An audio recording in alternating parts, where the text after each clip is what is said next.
Brotherhood cafe and restaurant. তো এটা কোন জায়গার জানার হলে ভিডিওটা লাস্ট পর্যন্ত দেখতে থাকো, আশা করি তোমার ভালো লাগবে। সো নমস্কার প্রিয় দর্শক, আমার নাম রূপশ্রী আর তোমরা দেখতেছো রূপশ্রী ডেইলি ব্লগ। সো বন্ধুরা, তোমরা সব কেমন আছো? আশা করি তোমরা সব ভালো আছো আর আমিও অনেক ভালো আছি। তোমাদের কাছে আমার একটাই রিকোয়েস্ট যে তোমরা কে কই থেকে দেখতেছো প্লিজ একটু কমেন্ট করে জানাইও, আর ভালো লাগলে like comment share and follow করতে ভুলবে না, কারণ তোমরা একটা লাইক কমেন্ট শেয়ারে আমার মনে উৎসাহিত হইব যে আরও ভিডিও বানানোর, আরও তোমাদের সাথে ভিডিওগুলো শেয়ার করার। সো এখানে দেখতে পারে আমরা বেশি বক বক না করিয়ে আমরা কই আগে খানের অর্ডার করিলে।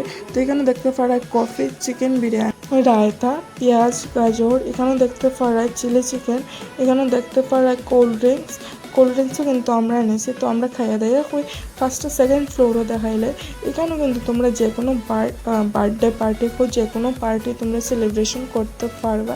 এখানেও কিন্তু 50 জনের মতো সেলিব্রেশন করতে পারবে, 50 জন মিলিয়া। তো এখানেও কিন্তু এসিরও সুবিধা আছে, তোমরা কিন্তু কোনো অসুবিধা হইতো না। এখানে ভিউ কিন্তু অনেক সুন্দর, জাস্ট ওয়াও।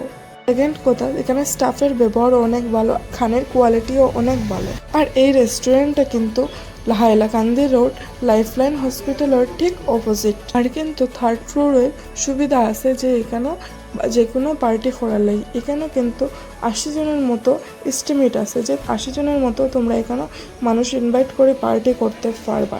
এরকম লাগছে তোমরা কমেন্ট করে জানাইও, ভালো লাগলে like comment share and follow করতে কিন্তু ভুলবে না। আর শিলচরে যারা যারা আসো অবশ্যই তোমরা যাইও আর গিয়ে আমার জানাইও কীরকম লাগছে তোমরা এই রেস্টুরেন্টটা।